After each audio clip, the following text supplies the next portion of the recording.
Assalamualaikum warahmatullahi wabarakatuh.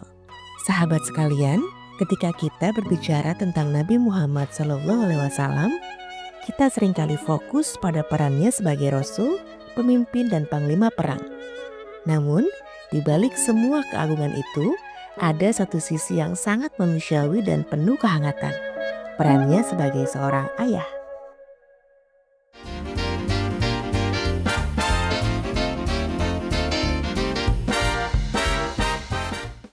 Di rumahnya yang sederhana terdengar tawa anak-anak.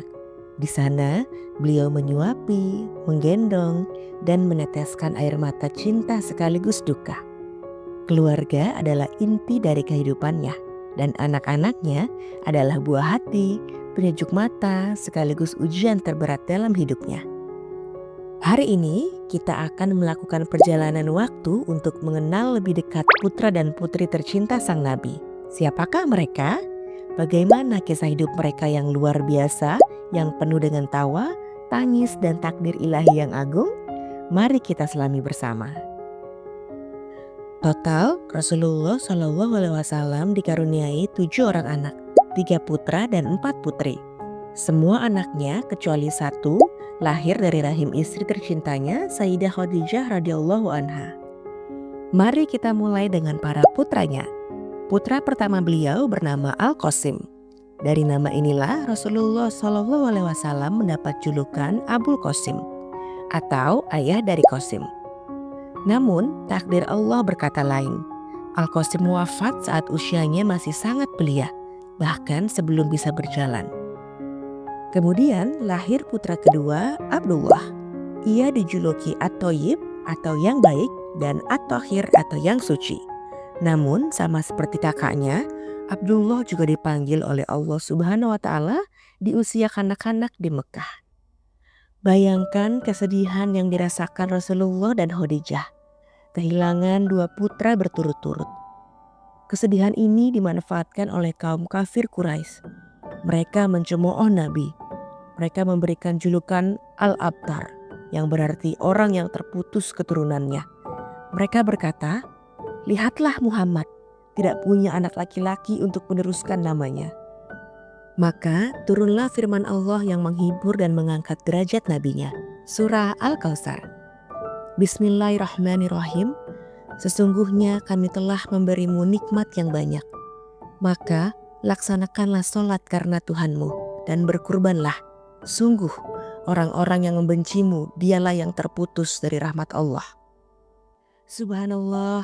Allah sendiri yang menjamin bahwa nama Nabi Muhammad SAW akan terus abadi, sementara para pencelanya lah yang akan benar-benar terputus.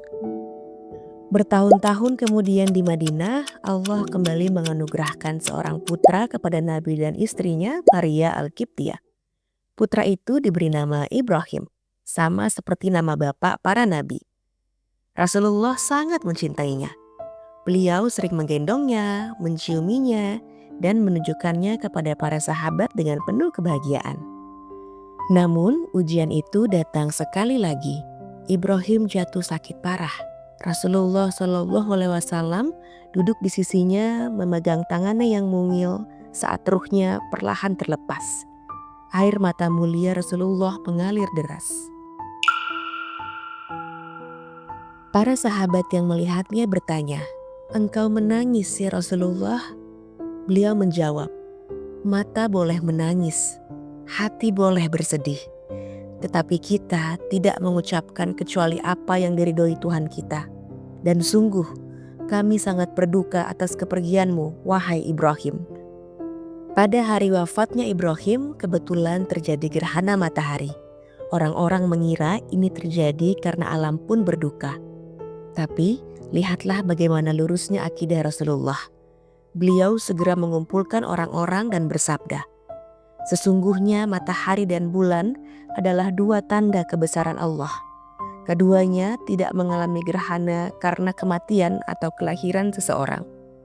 Dari kisah ketiga putranya, kita belajar tentang hakikat kesabaran, keteguhan iman, dan hikmah ilahi bahwa kenabian tidak untuk diwariskan seperti kerajaan. Jika para putra adalah ujian kesabaran, Maka para putri adalah pilar-pilar kekuatan, cahaya, dan pembawa warisan cinta. Mari kita kenali mereka satu persatu. 1. Zainab radhiyallahu anha. Zainab putri sulung yang paling mirip dengan ibunya Khadijah. Ia menikah dengan sepupunya Abu al-As bin Ar-Rabi, seorang pemuda Quraisy yang terhormat. Kisah mereka adalah drama cinta dan iman. Saat Rasulullah diangkat menjadi nabi, Zainab langsung beriman, sementara suaminya tetap pada keyakinan lamanya. Pemisahan terjadi saat kaum muslimin hijrah ke Madinah. Zainab tertahan di Mekah bersama suaminya. Puncak ujiannya adalah saat hijrahnya menyusul ayahnya. Ia dihadang oleh kaum Quraisy hingga terjatuh dari untanya.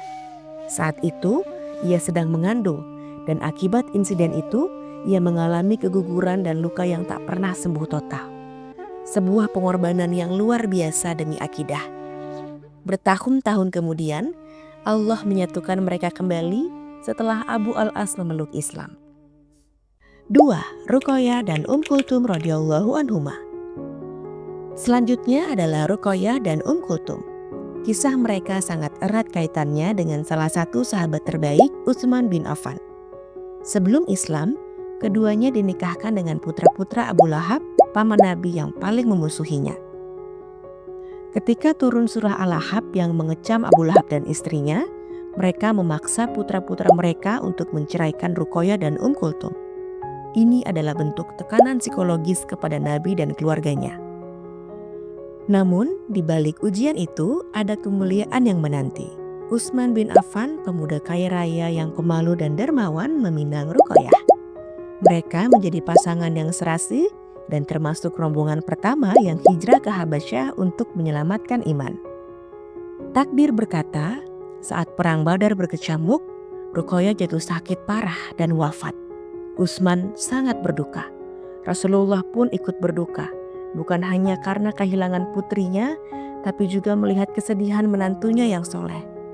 Maka, untuk memuliakan Utsman, Rasulullah menikahkannya dengan putri beliau yang lain, Kulthum. Karena menikah dengan putri Nabi inilah, Utsman bin Affan mendapat julukan agung Zunnurain, sang pemilik dua cahaya. Subhanallah. Dan yang terakhir, bungsu yang paling dicintai, Fatimah Az-Zahra. Dialah satu-satunya anak Nabi yang menyaksikan wafatnya sang ayah dan satu-satunya yang melanjutkan garis keturunan mulia Rasulullah SAW. Nabi pernah bersabda, "Fatimah adalah bagian dariku. Siapa yang membuatnya marah berarti telah membuatku marah." Kehidupannya adalah teladan kesederhanaan. Meskipun putri seorang pemimpin, tangannya kasar karena menggiling gandum, bajunya penuh tambalan. Ia menikah dengan Ali bin Abi Thalib, sepupu Nabi yang pemberani dan cerdas. Pernikahan mereka adalah pernikahan langit, penuh berkah meski jauh dari kemewahan. Dari rahimnya yang suci lahirlah dua pemuda penghulu surga, Al-Hasan dan Al-Husain. Merekalah cucu-cucu kesayangan Nabi. Seringkali Nabi sedang sujud, lalu mereka naik ke punggungnya, dan Nabi akan memanjangkan sujudnya agar tidak mengganggu permainan mereka. Fatimah adalah cerminan ayahnya dalam berjalan dan berbicara. 6 bulan setelah Rasulullah SAW wafat, sesuai dengan bisikan rahasia yang disampaikan Nabi sebelum wafatnya, Fatimah menyusul sang ayah ke haribaan ilahi.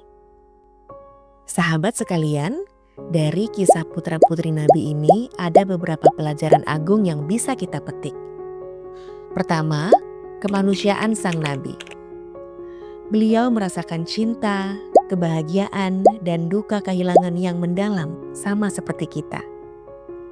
Ini mendekatkan kita pada sosoknya, bahwa beliau adalah manusia pilihan, namun tetap seorang hamba Allah. Kedua, kekuatan para muslimah. Putri-putri Nabi bukanlah sosok yang lemah. Zainab berkorban untuk hijrah. Ruqayyah dan Kulthum tegar menghadapi perceraian demi iman. Dan Fatimah adalah simbol kesabaran dan kesederhanaan. Mereka adalah pahlawan-pahlawan sejati. Ketiga, hikmah takdir Allah. Wafatnya semua putra Nabi di usia dini mengandung hikmah yang besar. Di antaranya, untuk menutup pintu bagi siapapun yang ingin mengutuskan keturunan nabi atau mengklaim kenabian secara turun-temurun. Garis keturunan fisik dilanjutkan melalui seorang putri, Fatimah Az-Zahra, menunjukkan bahwa dalam Islam kemuliaan tidak terkait pada gender. Warisan sejati Rasulullah SAW bukanlah dinasti, tapi risalah Islam yang universal.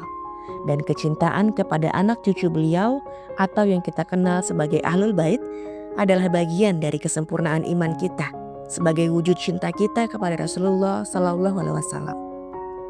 Mengenal putra-putri Nabi adalah mengenal sisi lain dari perjuangan beliau. Di setiap senyum dan air mata mereka ada pelajaran tentang iman, pengorbanan, dan cinta tanpa syarat. Semoga kisah ini menambah kecintaan kita kepada Rasulullah SAW dan seluruh keluarganya. Mari kita hadiahkan sholawat terbaik untuk beliau, untuk para putranya yang menjadi penghuni surga, dan untuk para putrinya yang menjadi cahaya bagi umat. Terima kasih telah menyimak. Jika video ini bermanfaat, jangan lupa untuk menekan tombol like, bagikan ke teman dan keluarga, dan tulis di kolom komentar pelajaran apa yang paling menyentuh dari kisah ini. Sampai jumpa di video selanjutnya. Wassalamualaikum warahmatullahi wabarakatuh.